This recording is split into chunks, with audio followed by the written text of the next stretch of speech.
En este video, la presentación tratará sobre las culturas originarias de la cuenca del río Amazonas, lo que se llamaba el Coñapullara y su destrucción y esclavización por los invasores portugueses.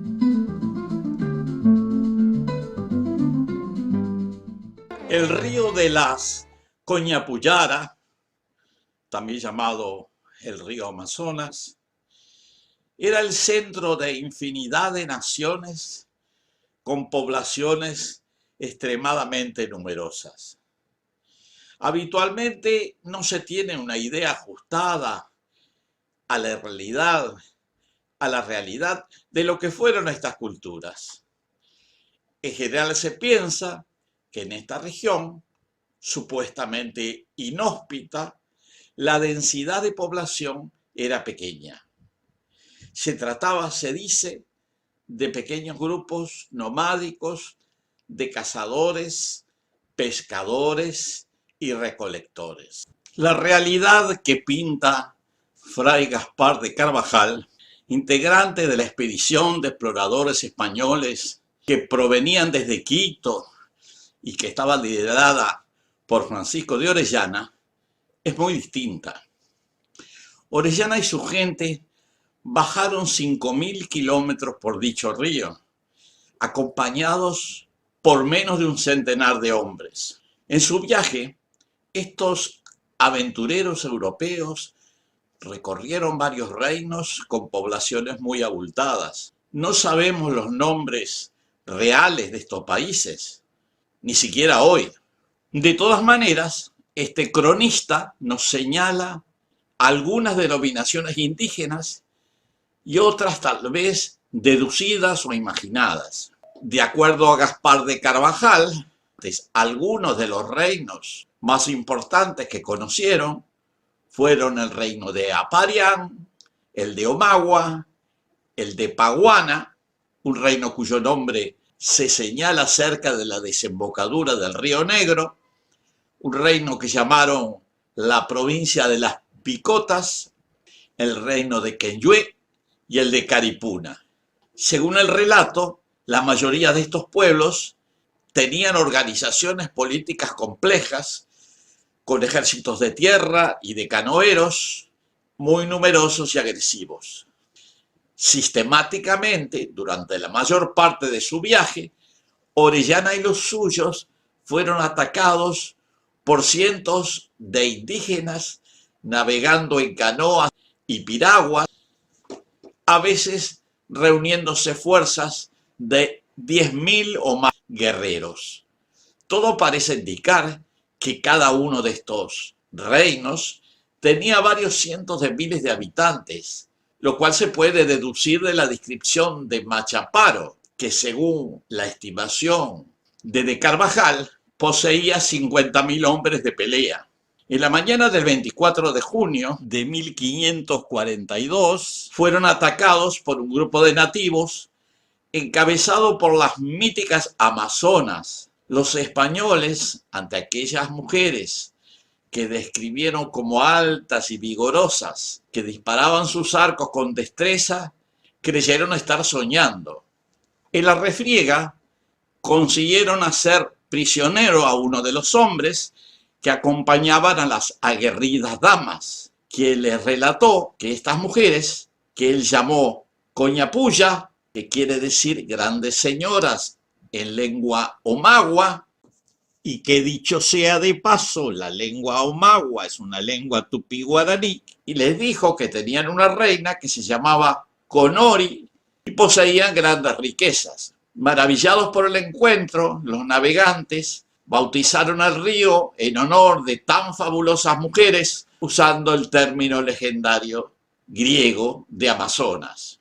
Si consideramos que los expedicionarios atravesaron una decena de reinos grandes, se puede estimar que la población total, solo en la orilla del río, era del orden de 4 millones de habitantes. Teniendo en cuenta los pueblos que habitaban los afluentes mayores, se puede estimar una población muy superior, tal vez 10 veces mayor, para toda una región de la selva central, obteniéndose una cifra de algunas decenas de millones de personas. Había sociedades numerosas, tal vez con varias decenas de miles de pobladores, una producción de alimentos acorde y una configuración política muy dinámica. Continuamos con el relato de Gaspar de Carvajal, porque lamentablemente no tenemos más testimonios. Este cronista, al referirse a uno de estos pueblos, señalaba que poseían gran cantidad de comida, de tortugas, en corrales y albergues de agua, y mucha carne y pescado, y bizcocho, y esto tanto en abundancia que había para comer un real de mi hombres un año. Al referirse a la cantidad de pueblos agrega, y por ser los pueblos tantos y tan grandes, y haber tanta gente, no quiso el capitán tomar puerto, porque por el agua nos la daban tan cruda que nos hacían ir por medio del río. Tenían culturas complejas y tecnologías sofisticadas que en más de una ocasión dejaron impresionados a Arellano y los suyos. Sigue su crónica Gaspar de Carvajal.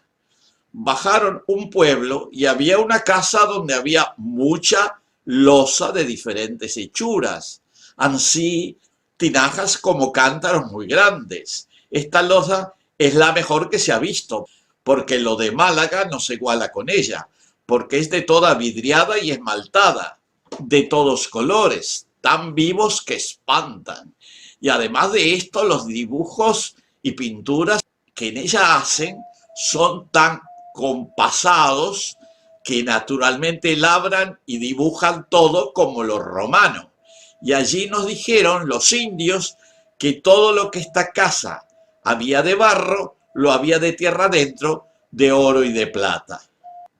La llegada posterior de los traficantes de esclavos, portugueses y holandeses, las enfermedades europeas y algunos otros factores determinaron que en los siguientes 3 o 4 siglos disminuyera dramáticamente la población de estas numerosas y prósperas naciones.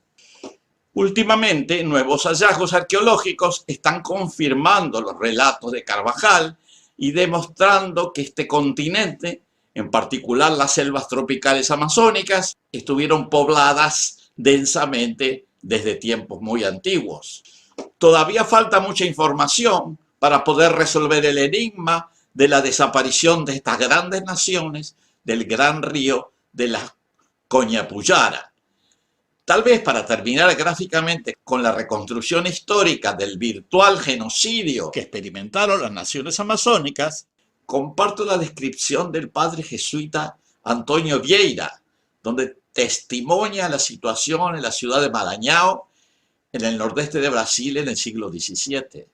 Decía el padre Vieira: ¿a qué precio diferente el diablo compra las almas comparado a lo que ofrecía por ellas previamente? No hay mercado en el mundo donde pueda conseguirlas más baratas que aquí en nuestra propia tierra. En los evangelios ofrecía todos los reinos del mundo por un alma. En Marañón, el diablo no necesita ofrecer ni siquiera una 10ª parte por todas las almas. No es necesario ofrecer mundos ni reinos. No es necesario ofrecer ciudades, ni pueblos, ni aldeas.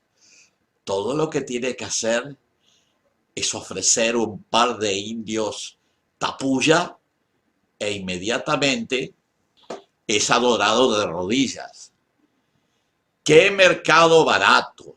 Un indio por un alma. Ese indio será tu esclavo por los pocos días que sobreviva, pero tu alma será esclavizada por la eternidad mientras exista Dios. Algunos años más tarde, en 1661, Vieira fue expulsado de Brasil y condenado a prisión por la Inquisición debido a sus herejías igualitarias.